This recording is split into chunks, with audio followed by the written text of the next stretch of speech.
श्री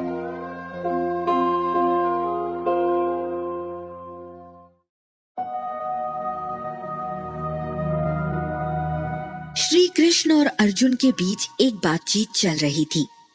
अर्जुन अपनी चिंताओं और भय के बारे में चर्चा कर रहे थे। हस्तिनापुर में कौरव और पांडव के बीच हो रहे मतभेद ने अर्जुन को परेशान कर दिया था। कई बार वो भगवान से इस चिंता की बात पर चर्चा करना चाह रहे थे, पर संकोच के कारण कह नहीं पाते थे। आज जब अर्जुन से रहा नहीं गया, तो अर्जुन ने भगवान श्री कृष्ण से पूछ लिया।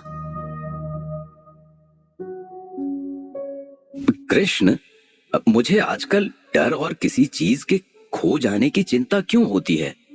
मुझे ये समझना है कि ये भावनाएं क्यों इंसान के अंदर पैदा होती हैं और क्या उन्हें इस तरह से तैयार किया जा सकता है कि वो हमारे हिसाब से हो?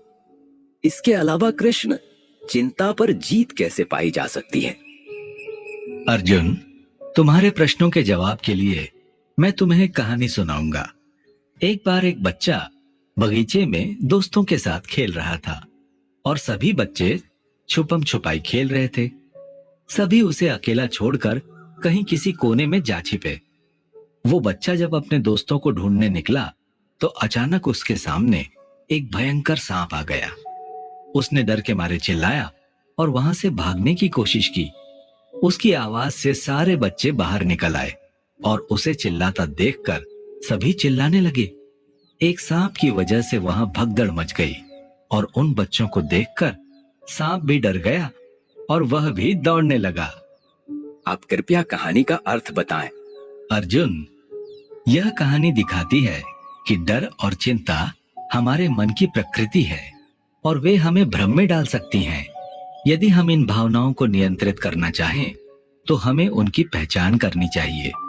मन चंचल है, वो मनुष्य को हमेशा भ्रम में डालकर रखना चाहता है।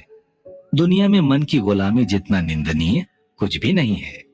कान्हा, मैं डर और चिंता को कैसे समझूंगा और इन्हें कैसे काबू कर सकता हूँ? अर्जुन, डर और चिंता को समझने के लिए हमें अपने अंतर्मन को देखने की आवश्यकता होती है। असल में हम बाहर की दुनिया को समझने में बेकार ही अपना समय खराब करते हैं। कई बार जीवन में आई समस्याओं का हल किसी भी ग्रंथ में नहीं लिखा होता है। कई बार हमारे अंतर्मन में ही सारी समस्याओं का हल होता है, पर हमारा ध्यान उसकी तरफ कभी नहीं जाता है। प्राणायाम और ध्यान की सहायता से अपने मन की सांसों को जांचें और उन्हें शांति से समझें। ये अभ्यास धीरज, स्थिरता और शक्ति का विकास करेगा, जिसकी तुम्हें जरूरत है। आप बिल्कुल ठीक कह रहे हैं। जब मैं बालक था, मैंने कभी व्यर्थ की चिंता नहीं की थी। उस समय सब कुछ अपने मुताबिक ठीक चल रहा था, पर जैसे जैसे उम्र और अपेक्षाएं बढ़ी हैं, हर बात पे मैं असंतुष्ट होता जा रहा हूँ। कृपया अब आप मुझे अंदर की शांति को पाने के लिए गुरु ज्ञान दें और इसे प्राप्त करने के लिए आवश्यक उपाय बताएं, जिससे मैं इस कष्ट से हमेशा के लिए मुक्ति पालूं। अर्जुन, मन की शांति प्राप्त करने के लिए एक महत्वपूर्ण तरीका है ध्यान। ध्यान का अभ्यास करने से हम परमात्मा से जुड़ते हैं और अपने अंदर की शांति और स्थिरता को प्राप्त करते हैं। नियमित ध्यान और स्थिरता के अभ्यास से हमारा मन कम उत्तेजित होता है और हम अधिक संतुलित और शांतिपूर्ण होते हैं। ध्यान एक आध्यात्मिक अभ्यास है जो हमें आत्मा के साथ शांति की अनुभूति कराता है। ये एक ऐसी प्रक्रिया है जिसके द्वारा हम अपने मन को स्थिर और शांत करके असली ज्ञान को प्राप्त कर सकते हैं। ध्यान के माध्यम से हम अपने मन को नियंत्रित करते हैं। हमारा मन अकेले रहने की आदत बना लेता है, जिसके कारण हमारी चिंताओं और भय की विचारधारा व्यक्त होती है। ध्यान के माध्यम से हम अपने मन को वर्तमान क्षण में लाते हैं और अपने आसपास की प्रकृति को सच्चाई के रूप में देख सकते हैं। भगवान, मैं ये जानना चाहता हूँ कि भय और चिंता को नियंत्रित करने के लिए हमें वर्तमान क्षण में जीने का तरीका क्या है? अर्जुन, भविष्य की चिंता करने या पश्चाताप करने से हमें केवल बहुत तनाव और चिंता होती है। हमें वर्तमान पल में जीने की कला सीखनी चाहिए। जब हम अपने मन को पूरी तरह से वर्तमान में ले आते हैं, तो हमें आनंद, शांति और स्पष्टता का अनुभव होता है। वर्तमान, जो कि हमारे जीवन का सबसे महत्वपूर्ण और एकमात्र भाग है, हमारे लिए कई महत्वपूर्ण फायदों के साथ आता है। जब हम वर्तमान में जीते हैं, तो हम सच्चाई को स्वीकार करते हैं, जीवन की सुंदरता को अनुभव करते हैं और अपने आसपास की प्रकृति के साथ मिले हुए होते हैं। यहाँ कुछ महत्वपूर्ण फायदे हैं जो हमें वर्तमान क्षण में जीने के लिए प्रेरित करते हैं। वर्तमान में रहने से हमें शांति और स्थिरता की अनुभूति होती है। हम बाहरी तंगी और मानसिक चिंताओं से मुक्त होते हैं और एक आंतरिक शांति का अनुभव करते हैं। वर्तमान में रहने से हम सच्चाई को स्वीकार करते समय हिचकते नहीं हैं। वर्तमान में जीने से हम अवसरों को बेहतर ढंग से पहचान सकते हैं और उनका समाधान कर सकते हैं। नए मौकों को खोज सकते हैं और हम आनंद को पूरी तरह से महसूस करते हैं। हम जीवन की हर छोटी बड़ी खुशियों को ग्रहण करते हैं और उन्हें अपनी जिंदगी में समा लेने की कोशिश करते हैं। हम अपने परिवार के लोगों के साथ एकांत में रहकर आनंद लेते हैं और संबंधों को मजबूत बनाते हैं। वर्तमान क्षण एक अमूल्य उपहार है जो हमें सच्ची खुशी, स्थिरता और आत्मानुभूति का अनुभव कराता है। हमें इसे जीने के लिए संवेदनशील होने और अपने मन को वर्तमान क्षण में लाने की साधना करनी चाहिए।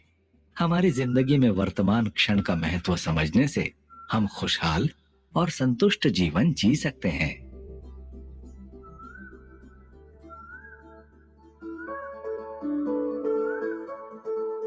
भय और चिंता को काबू में करने के लिए हमें कौन से सकारात्मक कार्य करने चाहिए? अर्जुन, भय और चिंता को दूर करने का एक और महत्वपूर्ण उपाय है सकारात्मक काम करना। हमें अपने भयों का सामना करना चाहिए और उन्हें पार करने के लिए कदम उठाने चाहिए। यह हमें संयम, आत्मविश्वास और सकारात्मक बदलाव लाने में मदद करेगा। जब हम सकारात्मक कार्य करते हैं, तो हमारी आत्मा में उत्साह, शक्ति और सुरक्षा का अनुभव होता है। मैं आपकी बात समझा नहीं, कान्हा। देखो, जीवन में सकारात्मक कार्य करने का मतलब यह है कि हमें जो भय और चिंता ने घेर लिया है, किसी भी काम के शुरू करने से पहले जो डर हमें सताता है, जब हम सकारात्मक मन से किसी भी कार्य को अपना लेते हैं, तो हमें आत्मविश्वास, सुरक्षा और संतुलन की अनुभूति होती है। ये सकारात्मक सोच हमें अपनी शक्तियों को पहचानने, अपने भविष्य को सजाने और स्वयं के साथ आगे बढ़ने के लिए सक्रिय रहने की प्रेरणा देता है। इसका मतलब यह है कि हमें अपने भय का सामना करना और उन्हें पार करने के लिए कदम उठाने की आवश्यकता होती है। कोई भी भय हमें आगे बढ़ने से रोक सकता है या हमारी प्रगति को रोक सकता है और हमारे संघर्ष में बाधा उत्पन्न कर सकता है। हमें उस डर की पहचान कर लेनी चाहिए और जल्दी से जल्दी उस भय को खत्म कर देना चाहिए, क्योंकि ये भय अपने ही मन की उपज है। वास्तविकता से उसका कोई रिश्ता नहीं है। इसलिए हर सकारात्मक कदम हमें भय को हराने में मदद करता है। इससे अर्थ ये नहीं है कि हमें बिना सोचे समझे और बिना योजना के आगे बढ़ना चाहिए, बल्कि सकारात्मक कदम का मतलब ये है कि हमें अपने भयों का सामना करने के लिए एक ठोस और व्यवस्थित योजना बनानी चाहिए। हमें अपने सपनों को पूरा करने के लिए कठिनाइयों का सामना करना पड़ सकता है, लेकिन सकारात्मक तरीके से ही हम उन सभी चुनौतियों को पार करने की ताकत प्राप्त करते हैं और अपने लक्ष्य की ओर आगे बढ़ते हैं। तो अर्जुन ने भगवान श्री कृष्ण से पूछ लिया। अर्जुन उनकी बातों को समझने की कोशिश कर रहा था। कई दिनों से उसकी आंखों के सामने जो विचारों के बादल चक्कर काट रहे थे, वो अचानक से गायब हो चुके थे। वो अपने मन के चंचल होने के बारे में सोचकर मंद ही मंद मुस्कुरा उठा था। कई दिनों बाद भी उसके मन में जीवन जीने की चिंता, फिक्र नहीं थी। वो बस आज के बारे में सोच रहा था और अपने अंदर के डर को खत्म करने की सोच रहा था। हमें भी कोशिश करके अपने डर को अपने मन से खत्म कर देना चाहिए, तभी हम आगे बढ़ सकते हैं। कृष्ण की बताई विधियों को पालन कीजिए, इससे काफी बदलाव आ सकते हैं।